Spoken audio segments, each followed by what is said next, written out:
Bonjour à tous. Pourquoi le mouvement des Gilets jaunes risque-t-il de s'éteindre bientôt? Le mouvement des Gilets jaunes risque de s'éteindre sous peu à cause de ses responsables, c'est-à-dire les organisateurs de la France en colère et les médias. Les Gilets jaunes ne sont pas un mouvement spontané, c'est une action organisée par l'oligarchie, à l'instar des révolutions colorées organisées par l'Open Society Institute de George Soros en Ukraine, en Géorgie, en Tunisie, en Égypte, etc.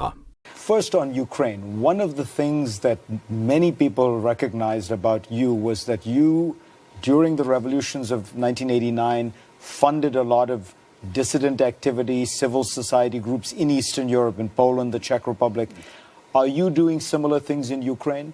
Well, I set up a foundation in Ukraine before Ukraine became independent of Russia. And the foundation has been functioning ever since. And it played an important part in events now. Les instigateurs de ce mouvement, comme Priscilla Ludowski, Éric Drouet et Maxime Nicole, sont leurs complices. Ce sont des agents infiltrés de l'oligarchie. Ils jouent chacun leur rôle, comme les personnages d'une pièce de théâtre qui mènent leurs actions le long de plusieurs actes. Priscilla Ludowski est la fille calme, la bonne élève, la force tranquille, comme l'appellent les médias. Éric Drouet est le gilet jaune violent, Flyrider est le conspirationniste. Ils sont tous là pour faire venir à eux des manifestants selon leur sensibilité. Ils vont bientôt vous trahir. Les médias ont mis en avant un mouvement qui serait resté lettre morte sans leur intervention et leur aval. Au début, ils caressaient les gilets jaunes dans le sens du poil et contre le gouvernement. Depuis le grand débat, ils les rabrouent. Bientôt, si rien d'inattendu ne se produit, ils vont les faire disparaître du paysage médiatique. En ce moment, j'enregistre cette vidéo à la date du 24 mars 2019. Le gouvernement prépare les conclusions du grand débat. En réalité, le programme qu'il va mettre en place était prêt bien avant le mouvement des Gilets jaunes. Il s'agit de la démocratie participative ou participation citoyenne. Ce concept est apparu au début des années 2000 et est resté inaudible jusqu'à présent. Il a été imaginé par le grand patronat des multinationales. Parallèlement, l'oligarchie a placé ses pions pour préparer le terrain de la démocratie participative dans les médias et ce qu'ils appellent la société civile, un terme marketing novlangue pour désigner la population.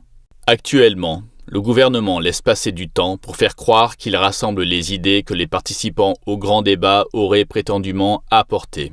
Il va d'abord donner quelques pistes dans les médias par l'intermédiaire des membres de LREM. Puis, il annoncera ses conclusions, j'imagine, fin avril, peut-être début mai. Ensuite, les médias en débattront à longueur d'émission jusqu'aux élections européennes de fin mai et au référendum qui sera mis en place parallèlement. Leur rôle sera de convaincre la population du bien fondé de la réforme institutionnelle à venir. Il s'agit donc de la démocratie représentative, paravent de la gouvernance mondiale. Par cette réforme, la société civile, entre guillemets, sera prétendument associée aux décisions politiques au quotidien et non plus seulement au moment des élections. On les invitera à débattre dans les différentes assemblées d'élus, à tous les niveaux, locaux, régions, départements, communes, intercommunalités et nationales, au Sénat, selon le principe du Sénat citoyen qu'ils vont alléger. Ces discussions parmi les élus n'auront bien sûr aucun effet, mais ils donneront l'illusion d'une nouvelle forme de démocratie. Ainsi, la République, à laquelle plus personne ne croit aujourd'hui, sera relancée. Les gens seront d'abord séduits, avant de s'apercevoir du piège dans plusieurs années. Parallèlement, le gouvernement va poursuivre le transfert de la souveraineté nationale vers le privé. Cela passera d'une part par un accroissement des pouvoirs de l'Union européenne. D'autre part, la décentralisation, dont le premier acte a commencé en 1982, sera achevée. Le pouvoir de l'État passera entre les mains de l'Union européenne et des régions, et les institutions centrales ne seront plus que des coquilles vides qui ne menaceront plus les projets de l'oligarchie mondialiste. Les régions auront à terme leurs lois propres en toute matière, sociale, environnementale, sanitaire, etc. Seules quelques missions régaliennes, comme l'armée, resteront provisoirement dans le giron du pouvoir central. Par le truchement de l'Union européenne, les multinationales viendront mettre en concurrence les régions pour remporter des marchés, là où les lois sur le travail et la protection sociale, les normes sanitaires et environnementales, etc. leur seront le plus favorables et, par conséquent, le plus dommageables pour les populations concernées. Ceci se passera par le biais du marché transatlantique. C'est une réunion qui a eu lieu le 17 mars 2007, à laquelle j'ai été mêlé par le plus grand des hasards, parce que j'avais des jours en retard, fallait que je vienne pointer. Donc avec ma carte, je suis rentré, et là, il y avait des nœuds papes partout. L'hyperclasse, en fait. Ah bah, c'était top, la super classe invisible. Et je reconnais Kissinger. Il y avait Brzezinski, il y avait des grands patrons, Anne Lauvergeon, ils parlaient entre eux, puis il y a eu les discours, et je suis resté jusqu'au bout. Et en fait, ce que j'ai compris, c'est que c'était la trilatérale branche Europe. Ils étaient 400. Ils disaient qu'il faut détruire les nations, ils disaient qu'il faut détruire l'homogénéité des nations, pour pouvoir augmenter les marchés, avoir le marché planétaire de masse. Et c'est eux qui ont inventé le mot gouvernance mondiale. Ils parlaient du réchauffement climatique.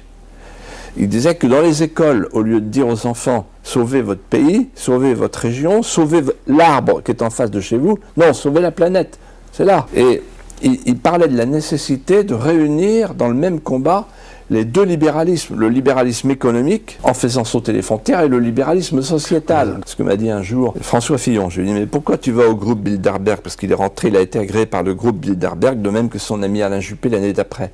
Pourquoi ils se cachent ces gens-là? Il m'a répondu incroyable la réponse. Il m'a dit « que veux-tu, c'est eux qui nous gouvernent. » Ah, c'est le complot, la conspiration mondiale. Non, mais non, ils ont le pouvoir. Il disait, voilà les objectifs. Et parmi les objectifs, ce jour-là, en 2007, il y avait le fameux traité transatlantique qui va installer un tribunal arbitral privé permettant aux entreprises multinationales, nationales, de traîner les États, de faire condamner les puissances publiques.